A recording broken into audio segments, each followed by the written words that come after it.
अस्सलाम वालेकुम, सबको प्यार भरा सलाम। आप देख रहे हैं यूरोप की दुनिया। मैं हूं शाहिद सदीकी। अच्छा जी, आज आपके लिए एक बड़ा ज़बरदस्त वीज़ा लेके आया हूं, पुर्तगाल का वीज़ा। और बहुत ही इजी प्रोसेस है इसका। जो लोग फ़ायदा उठा सकते हैं फौरी तौर पे उठाएं। ये न्यू अपडेट है 2023 की, और ये ऑनलाइन वीज़ा है, सिक्कर वीज़ा है। अब लोग पूछेंगे ये सिक्कर वीज़ा क्या होता है। ये वो वीज़ा होता है जब लेबर की शॉर्टेज हो जाती है, तो वो वीज़ा जो है सिक्कर वीज़ा, इसको वो ओपन करते हैं। स्किल वीज़ा होता है, इसमें एज की जो है वो कोई बंदिश नहीं होती, और ना ही इस वीज़े में स्किल की ज़रूरत होती है। जो भी आप जानते हैं आप आके खुद अपनी मर्ज़ी की जॉब ढूंढ सकते हैं।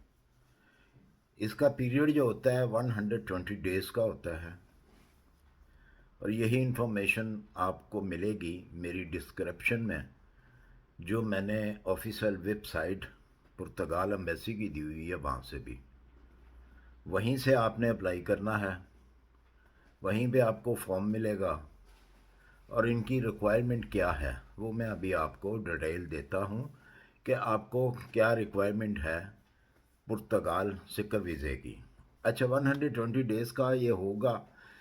अगर 120 डेज़ के अंदर आपको जॉब वहाँ पे नहीं मिलती तो 60 डे इसको और वैलिड आप करवा सकते हैं। ठीक है, हर एज का बंदा, हर स्किल का बंदा यहाँ पे अप्लाई कर सकता है। तालीम की कोई बंदिश नहीं है। तालीम आपकी है तब भी ठीक है, अगर तालीम आपकी नहीं भी है तब भी ठीक है। तो जल्दी से चलते हैं इसकी डिटेल की तरफ। आपको क्या क्या चीज़ें रिक्वायर्ड हैं इसके लिए, बहुत ही ईजी हैं, जो कि हर बंदे की पहुंच के अंदर होती हैं। जो भी ख्वाहिशमंद है अब्रॉड आने के लिए, उनकी पहुंच में हैं ये चीज़ें। सबसे पहली बात जो होती है वो तो होती है पासपोर्ट की। आपका पास पासपोर्ट जो है वो 6 मंथ वैलिड होना चाहिए। उसकी 2 तस्वीरें आपको चाहिए, जिसकी बैकग्राउंड जो है बिल्कुल वाइट होनी चाहिए। ठीक है। अच्छा जी, उसके बाद जो मुझे इन्फॉर्मेशन दी गई है, जो मुझे मिली है, 120 डेज़ हो गया जी, 60 डे वैलिड आप करवा सकते हैं। और इसको आगे भी हर किस्म का जो मेंबर है वो ज्वाइन कर सकता है, इस वीज़े को ले सकता है, इस वीज़े को मिल सकता है, इस वीज़े को।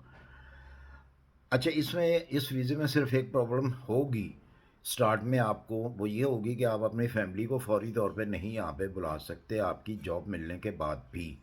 उस वक़्त तक जब तक आपके पास परमानेंट रेजिडेंट परमिट ना मिल जाए आपको, मतलब परमानेंट वीज़ा ना मिल जाए, फॉरएवर का वीज़ा ना मिल जाए, उस वक़्त आप अपनी फैमिली को वहाँ पे नहीं बुला सकते आप। ये स्टार्ट में आपको इतनी देर का मिलेगा वीज़ा, और आगे इसका एक्सटेंड होता रहेगा ये वीज़ा। ठीक है, इसकी फ़िक्र नहीं है। अच्छा जी, रिक्वायरमेंट की तरफ अगर हम जाते हैं तो सबसे पहले आपके पास अ, अच्छा, ऑनलाइन अप्लाई करना है। ये आपने ये लिखा गया है, मैंने लिखा है इसको। ऑनलाइन अप्लाई है ये। ऑनलाइन आप सिर्फ अप्लाई करेंगे। पासपोर्ट वैलिड होना चाहिए, 6 मंथ 2 पिक्चर होनी चाहिए इसकी। इसके अलावा आपके पास इसका रिटर्न टिकट होना चाहिए। रिटर्न टिकट जो है उसके ऊपर डिपार्चर डेट, अराइवलिंग डेट मस्ट होनी चाहिए। एक तो बोकस टिकट होता है जिसके ऊपर ओपन होती है, वो नहीं होनी चाहिए। आपके पास जो टिकट हो, वो टिकट के ऊपर आपको बकायदा डेट देनी होगी कि इस डेट को मैं डिपार्चर अराइवलिंग होगी मेरी। ओके। अच्छा, उसके अलावा आपके पास क्रिमिनल केस नहीं होना चाहिए। किसी क्रिमिनल केस में आप मुलव्वस नहीं होने चाहिए। वो आपको एक सर्टिफिकेट चाहिए, वो आपको वहाँ से मिल जाएगा। आप इंडिया से हैं, इंडिया से मिल जाएगा। जहाँ भी, जिस नेपाल से है, नेपाल से भी मिल जाएगा। अगर आप किसी अरब कंट्री में हैं, वहाँ से भी आपको मिल जाएगा। और वो साथ आपने मस्ट लगाना है। ये सारी चीज़ें इकट्ठी करके आपने अपने लैपटॉप में, कंप्यूटर में इकट्ठी कर लेनी है, सेव कर लेनी है।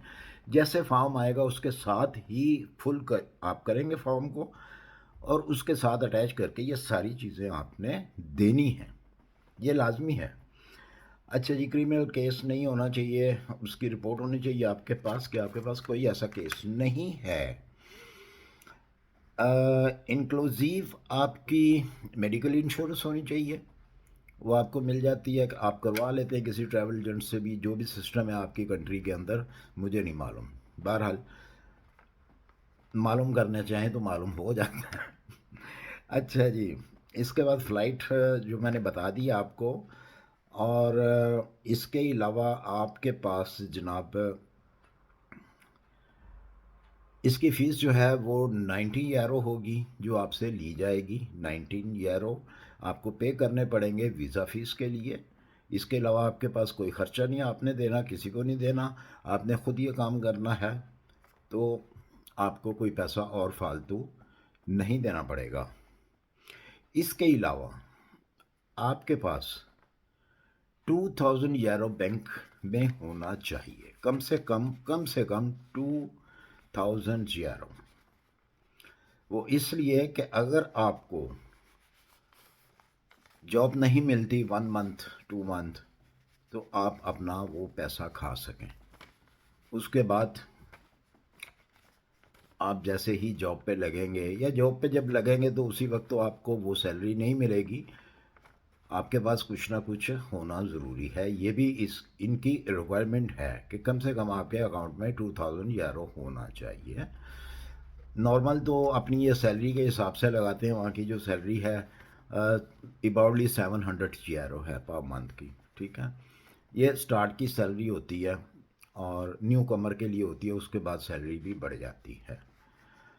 अच्छा जी, उसके अलावा इसकी मैं जो ऑफिशियल वेबसाइट है वो अपनी मैं डिस्क्रिप्शन में जो है वो दे दी हुई है, आप वहाँ से जाके डायरेक्टली एम्बेसी जा सकते हैं, एम्बेसी के पेज पे जा सकते हैं, वहाँ से आप अपना फॉर्म पुर कर सकते हैं, अप्लाई कर सकते हैं, और ये गारंटी के साथ आपको उसका जवाब आएगा। अच्छा, इसके अलावा अगर आपका कोई पुर्तगाल में दोस्त है, कोई फैमिली है, तो वो ये कहती है जी कि कोई बात नहीं है, आप आ जाएं, आप मेरे पास रह लें, आपको वो होटल का ख़र्चा जो है वो बच जाएगा। उसके लिए वो जो आपका दोस्त है या आपकी जो फैमिली मेंबर्स कोई भी है, ऐसा रिश्तेदार है, अजीज़ है, कोई भी ऐसा है, उसको एक फॉर्म पुर करना पड़ेगा जो कि एम्बेसी से ही मिलेगा, वो आप उसको प्रोवाइड करेंगे।